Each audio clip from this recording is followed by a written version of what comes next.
Hi! నమస్తే. ఆదాబ్! Welcome back to కైజిక్ ఫణీంద్ర యూట్యూబ్ ఛానల్.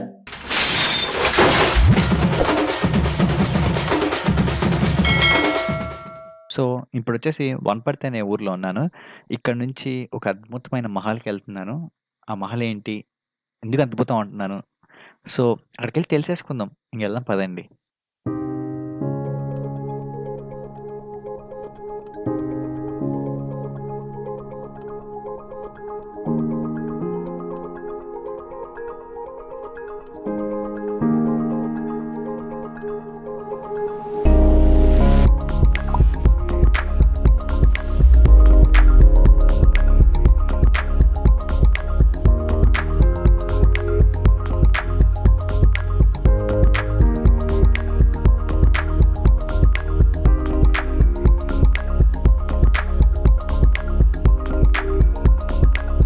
మహల్ పేరొచ్చేసి వనపర్తి మహల్ అన్నమాట. ఇది ఎక్కడుంటుందంటే వనపర్తిలో ఉంటుంది. తెలంగాణ స్టేట్ అన్నమాట. ఈ తెలంగాణ స్టేట్‌లో చాలా one of the famous Mahal అన్నమాట. దీనికి చాలా చరిత్ర ఉంది. నాకు తెలిసిన కొద్ది చరిత్ర, నేను చేసిన రీసెర్చ్ చరిత్ర చెప్తానన్నమాట దీని గురించి. తప్పుగా మాట్లాడతానని క్షమించండి. అలానే తప్పుగా ఏ విషయం నేను చెప్పుంటే నాకు కరెక్ట్ విషయాన్ని మీరు నాకు కామెంట్ సెక్షన్‌లో షేర్ చేసుకోండి. సో, ఇంక మొదలుపెట్టేద్దాం. వనపర్తి సంస్థానానికి సుమారుగా 500 శతాబ్దాల చరిత్ర ఉందన్నమాట.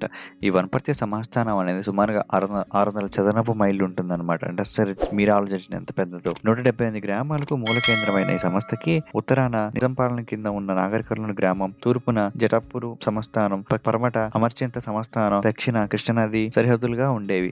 ఈ సంస్థానం 15వ శతాబ్దంలో పాతపల్లి ప్రాంతంలో బోయవాళ్ళు దొరలుగా ఉండేవారు. అప్పుడు దీన్ని బట్టి మీకు అర్థమైంది ఈ సంస్థానం మొత్తం అప్పుడు బోయవాళ్ళు పరిపాలించేవాళ్ళని చెప్పేసి. కాలంలో వీరకృష్ణారెడ్డి అని జమ్ములపల్లి నుంచి వచ్చారు.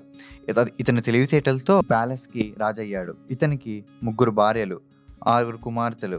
ఇతని తర్వాత పెద్ద కుమారుడు వెంకట్ కుమార్ గోపాలరావు గారు సమక్షాధీక్షుడయ్యాడు. ఈయన కాలంలో ఈ సంస్థానం విజయనగర సామ్రాజ్యం కింద ఉండేది. ఆ కాలంలో విజయనగర సామ్రాజ్యంతో ఇబ్రాహిం కుతుబ్ షా గోల్కొండ రాజయ్యాడు.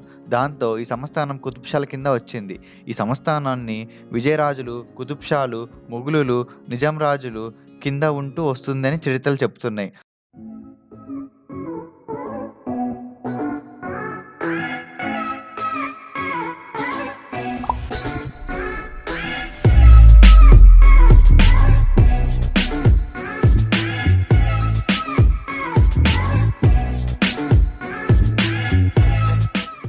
పదహారు 1688లో ఈ సంస్థానం మొట్టమొదటిగా పరిపాలించిన రాణి జానమ్మ. సంస్థానాన్ని మూలకేంద్రంగా సూలూరు నుంచి కొత్తకోటకు మార్చారు. 1750 నుంచి 1807 వరకు శ్రీరంగ సంస్థానంగా కొనసాగింది. 1807లో శ్రీరామకృష్ణారావు సంస్థానం మూల కేంద్రాన్ని శ్రీరంగపురం నుంచి వనపర్తికి మార్చారు. 1895లో ఈ సంస్థానం కట్టడం పూర్తిగా పూర్తయింది. ఈ సంస్థానం రెండో దొరరాజు రామేశ్వరరావు గారు సమర్థవంతంగా పరిపాలించారు. అతను మరణించిన తర్వాత తన పెద్ద కుమారుడు 1924 కృష్ణదేవరావు పరిపాలించారు. 21 సంవత్సరాల వయసులో అతను చనిపోయారు. రాజరామేశ్వరరావు రెండో రాజు రామేశ్వరరావు గారు పాలన సాగించాడు. ఇతని కాలంలో సర్దార్ వల్లభాయ్ పటేల్ నెహ్రూ గారుతో సంప్రదించి వనపర్తి సంస్థానాన్ని ఇండియన్ యూనియన్ గా ఏర్పరిచారు.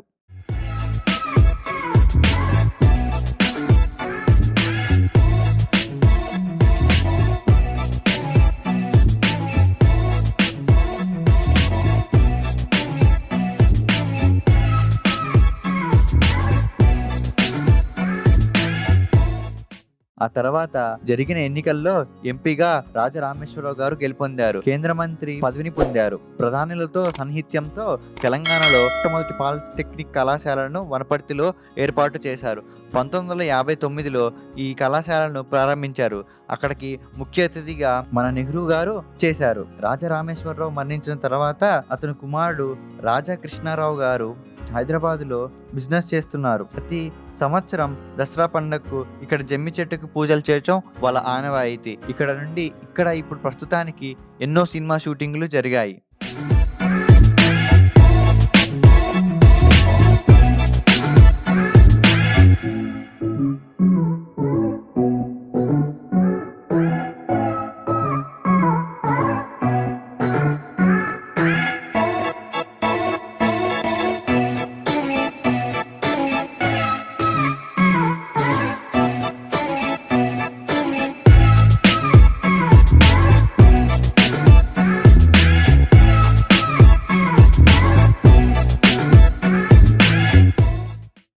చూడండి ఆ పైన కానీ ఆ గోపురాలు కానీ దాని తర్వాత వరండా కానీ అసలు ఎప్పుడైనా సరే చెప్పాలంటే ఇప్పుడుండే కట్టడాల్లో కానీ పాత కట్టడాలే చాలా మేలు అనమాట. దాని ఆర్కిటెక్చర్ డిజైన్ చేయటం కానీ అప్పుడు మనుషులు కానీ చేసే విధానం కానీ సో స్థానికంగా ఇన్నాళ్ళు ఉందంటే చాలా గొప్ప విషయం అనమాట.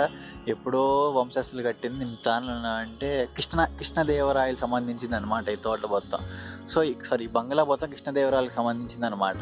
సో ఎప్పుడో అనేది కట్టారు, ఇప్పుడు దాకా ఉందంటే చాలా గ్రేట్, చాలా చాలా గ్రేట్ అనమాట. సో ఇప్పుడు ఏంటంటే ఇది అతను చనిపోయిన తర్వాత ఇది ఏంటంటే గవర్నమెంట్కి అప్పగించేశాడు. అంటే అతను రాసిన దాంట్లో వీరునామా ఉంటుంది అనమాట. ఎలా ఉంటుందంటే నేను చనిపోయిన తర్వాత ఇవన్నీ స్టడీస్కి ఇచ్చేద్దామని అనుకుంటూ ఉంటాడు. సో స్టడీస్కి ఇచ్చేద్దామని ఏం చేస్తారంటే ఇప్పుడు ఇది పాలిటెక్నిక్ కాలేజ్ లాగా చేస్తారనమాట. వనపర్తిలో ఇది పాలిటెక్నిక్ కాలేజ్ అనమాట ఇప్పుడు ఈ బంగ్లా అనేది.